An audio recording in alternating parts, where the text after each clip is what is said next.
واتقوا الله ويعلمكم الله والله بكل شيء عليم.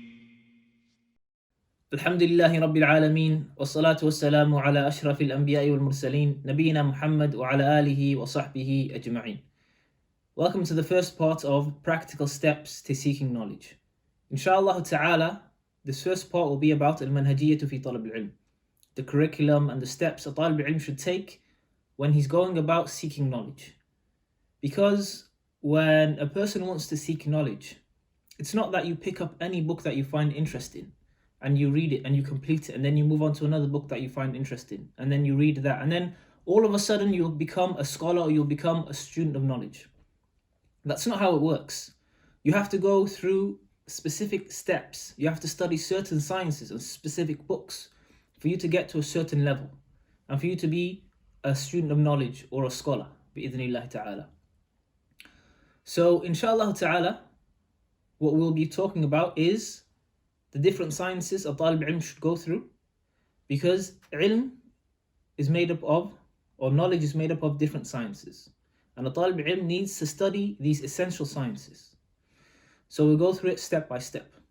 And these sciences, they're made up of ulum al-ala, right, which are sciences that are considered to be tools that help you understand the texts of the Sharia, the Quran and the Sunnah. And even though Talib Ilm should start off with this and these sciences and concentrate on them a lot at the beginning, we're going to talk about a science that is very, very important and is considered to be the most important. And it's the most noble science. As Ibn Abil Izz mentioned, إِذْ شَرَفُ الْعِلْمِ بِشَرَفْ الْمَعْلُومِ. And that is the ilm of al-Aqeedah. It's the ilm of Aqeedah. So, we're going to start with that inshallah ta'ala, and we'll go through each science by science, and step by step. So, when it comes to the ilm of Aqeedah, generally it's split up into two. You have books that are specific to Tawheed al-Uluhiyyah, and may talk about Tawheed al-Rububiyyah, and may mention certain things related to Tawheed al-Asma' wa-Sifat, but not in detail. And then you have books that talk about Iman and the other pillars of Iman in general. So it talks about all or most of the chapters of Aqeedah. So we'll split it into those two sections. We'll start off with that side first, the Tawheed section, and then we'll move on to all the other chapters. So if we were to look at the Tawheed section, generally what a Talib Ilm should do is, and he should do this with every single science, starts off with a beginner level book, masters that book, and then moves on to an intermediate level one, and then an advanced level one. So when it comes to the ilm of Tawheed in the science of Aqeedah, generally a Talib Ilm would start off with the smaller books. So such as Nawaqid al-Islam, memorize it, study it properly, know its masail, know its issues, and then move on to something such as Al-Qawa'id al-Arba'a, the four fundamental principles, Al-Usul al-Thalatha, after that, the three fundamental principles. Memorize these principles and memorize the evidences and know the masail. And then a Talib Ilm can then move on to Kashf al-Shubuhat, which is a little bit higher. And then a Talib Ilm can move on to Kitab al-Tawheed and try and master Kitab al-Tawheed, study it properly, memorize the book, the matan in itself, memorize the masail and the principles that are being explained in the book, and concentrate on the best explanations of this specific book of Kitab al-Tawheed. So you have mainly Fath al-Majid and Taysir al-Aziz al-Hamid.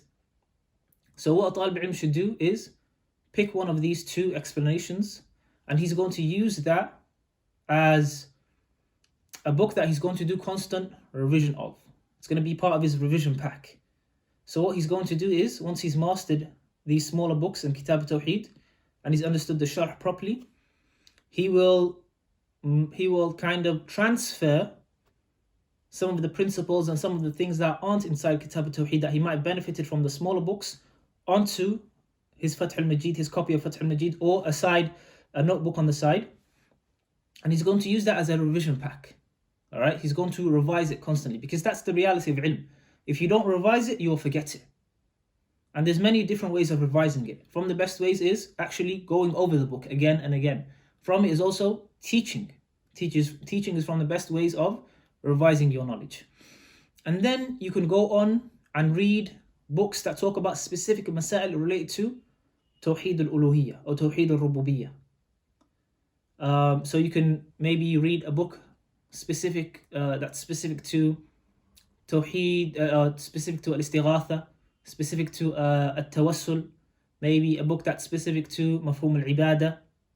And you'll see that Shaykh al-Islam ibn Taymiyyah rahimahullah, he has very good works when it comes to these specific topics, al-Istighatha or al-Tawassul. Or you might want to read a book, as I mentioned, that talks about Mafhum al-Ibadah. What is Ibadah? When is Ibadah considered to be Shirk? Because there's a lot of shubahat going around today. And so on. So maybe what you could do is you could summarize the principles that are mentioned in those books that talk about certain masail in depth. Memorize some of the principles, some of the evidences, some of the issues that are in it, and put it in a side notebook. A notebook that you're going to revise with the same time and the same way you're revising your the explanation that you have chosen of Kitab al-Tawheed.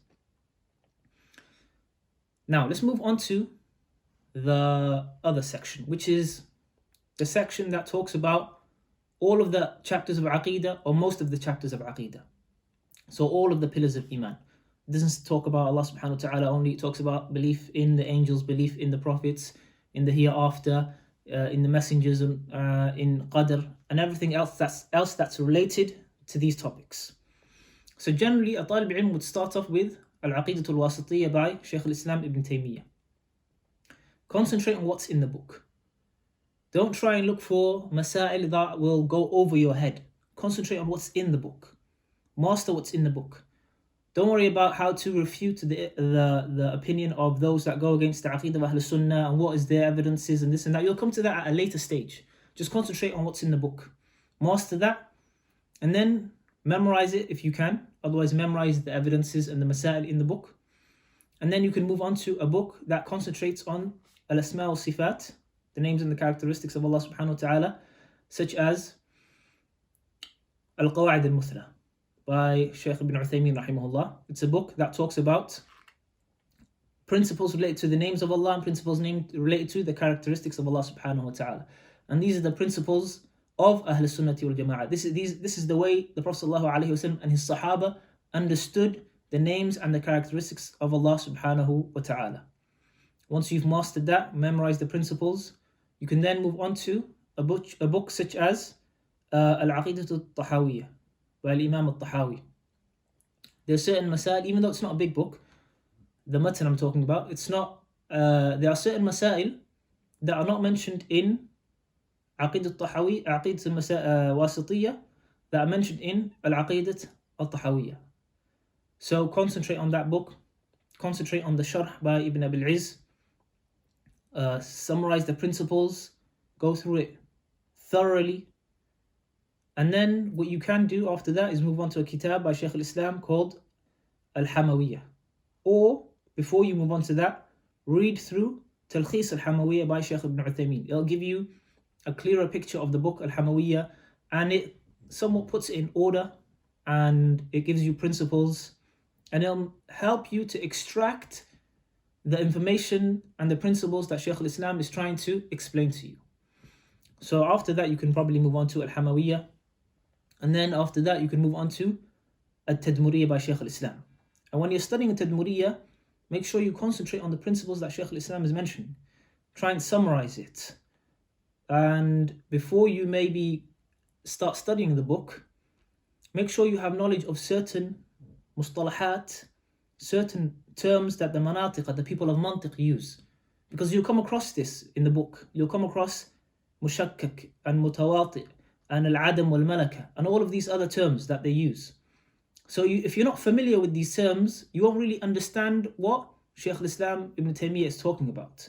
So make sure you have an understanding of these terms and a background in mantiq. Maybe just an introduction into it and some of the most important terms.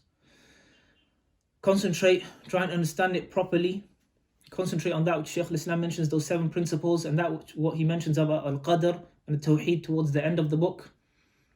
And maybe try and read through Sharh al-Asfahaniyah after that. And then you could really benefit from Shaykh al-Islam Ibn Taymiyyah's works. And some of you may think, why is he only talking about Shaykh al-Islam? Where did Shaykh al-Islam bring all of this from? Shaykh al-Islam Ibn Taymiyyah, when we talk about him and when we mention his works, he did not bring these things from himself. If you look at his books, they're full of verses from the Quran. They're full of narrations from the Prophet ﷺ, narrations from the Sahaba, narrations from the Salaf, statements of the 4 A'imma. He's showing you this is how the Prophet ﷺ taught his Sahaba, and this is how the Sahaba understood it. This is how the Sahaba then taught it to their students, and their students taught it to their students.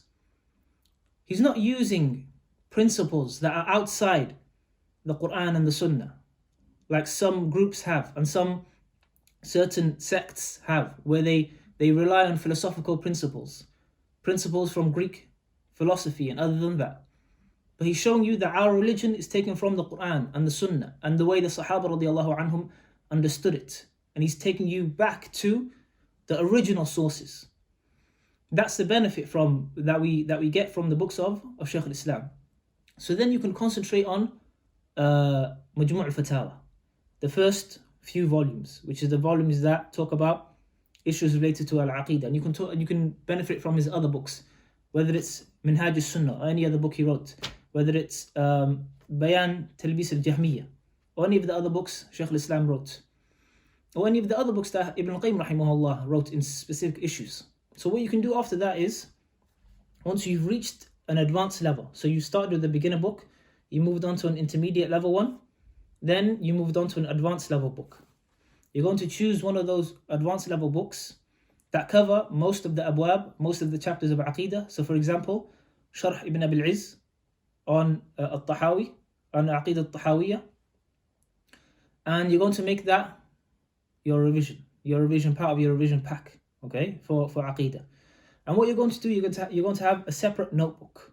In that separate notebook, you're going to have in it summaries of certain books that you may have read in other masail in Aqeedah that talk about certain masail in Aqeedah in depth. So for example, when it comes to Al-Qadr, maybe you want to read Shifa al-Alil by Ibn al-Qayyim rahimahullah and memorize and summarize some of the principles and some of the points that were mentioned.